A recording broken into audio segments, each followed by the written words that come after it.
حضرت جمعہ کے خطبے میں ہاتھ پر ساکل باندھ کر بیٹھتے ہیں تو یہ بیٹھنا کیسا؟ ساکل باندھ کر بیٹھنا مطلب کیا؟ یہ گھٹنوں کو کھڑا کر دیتے ہیں کچھ لوگ، اور یہ ہاتھوں کا حلقہ بناتے ہیں گھٹنوں کے ارد گرد، اس طریقے سے گھٹنے اٹھا کر بیٹھتے ہیں۔ یہ طریقہ ادب کے خلاف ہے، بلکہ خطبے کے دوران، بلکہ مسجد کے اندر جب تک ہم بیٹھے ہوئے ہیں تو ادب کے تقاضوں کو ملحوظ رکھنا چاہیے، کیونکہ مسجد اللہ کا گھر ہے۔ تو خطبے کے دوران تو اور زیادہ ادب کرنا ہے، خطبہ سننا بھی ضروری ہے، تو اس میں اس انداز میں بیٹھنا چاہیے جو ادب والا انداز ہو۔ تو یہ والا جو انداز ہے یہ ادب والا انداز نہیں۔ پھر دوسری بات کیا ہے کہ ایسے بیٹھنے میں سستی آتی ہے۔ ہر وہ طریقہ جس کی وجہ سے سستی آئے یا کاہلی آئے تو اس طریقے پر بھی بیٹھنے کی اجازت نہیں بلکہ منع ہے۔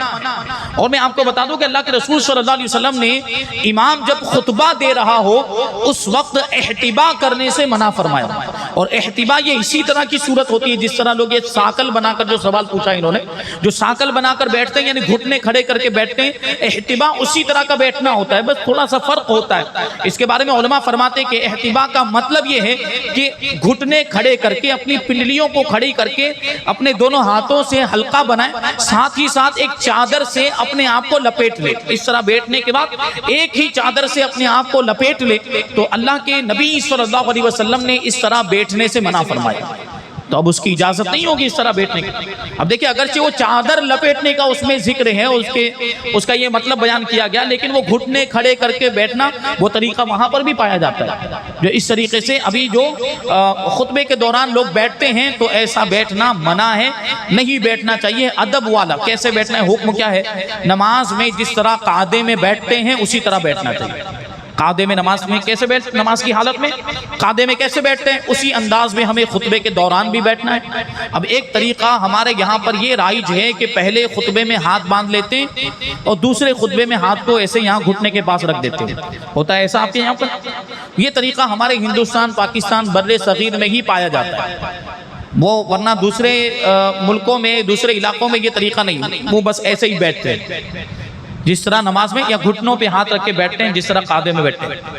تو وہ جو طریقہ ہمارے یہاں پر رائج ہے کہ پہلے خطبے میں ہاتھ باندھتے ہیں اور دوسرے خطبے میں ہاتھ چھوڑ دیتے ہیں، یہ بھی کوئی ناجائز نہیں، اور اس طرح بیٹھنے کی بھی اجازت ہے۔ مفتی احمد یارقہ نعیمی رحمۃ اللہ تعالی علیہ نے میرات المناچی کے اندر یہ طریقہ لکھا ہے اور اس کو کہا ہے کہ یہ جائز ہے، بیٹھنے کی، اس طرح بیٹھنے کی بھی اجازت ہے۔ اور غالباً اس میں حکمت یہ ہے، کیونکہ کتابوں کے اندر یہ تفصیل کے ساتھ ہمیں یہ طریقہ نہیں ملتا، کتابوں کے اندر یہ نہیں بیان کیا گیا کہ پہلے خطبے میں ہاتھ باندھ کر بیٹھنا ہے، دوسرے خطبے میں ہاتھ کو گھٹنے کے پاس رکھ دینا ہے زانوں پر، یہ طریقہ کتابوں میں موجود نہیں ہے۔ لیکن اس میں حکمت یہ ہے کہ جو کتابوں میں جو بیان کیا گیا وہ یہ ہے کہ جس طرح نماز میں قعدے کی حالت میں بیٹھتے ہیں اس طرح بیٹھنا ہے۔ تو ہم قعدے کی حالت میں بیٹھتے ہیں تو کہاں ہاتھ رکھتے ہیں؟ گھٹنے کے قریب زانوں پر ہاتھ رکھتے ہیں۔ تو یہ تو بات سمجھ میں آ گئی کہ قعدے میں تو ایسے بیٹھا جاتا ہے، تو ایسے ہی بیٹھنا چاہیے، مطلب یہ ہوا۔ لیکن علماء فرماتے ہیں کہ اگر کوئی بیٹھ کر نماز پڑھ رہا ہو تو وہ کیا کرتا ہے؟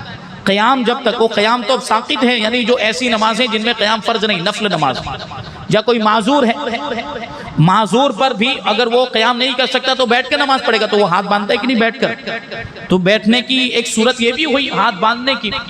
تو اس لیے ہو سکتا ہے یہ طریقہ ہمارے یہاں پر رائج ہو گیا ہو تاکہ ان دونوں صورتوں پر عمل ہو جائے، ہاتھ باندھنے والی صورت پر بھی عمل ہو جائے اور یہ گھٹنے کے قریب ہاتھ رکھنے والی صورت پر بھی عمل ہو جائے۔ تو ایسا کرنے کی بھی اجازت ہے، کوئی حرج نہیں، دونوں ادب والے ہی طریقے۔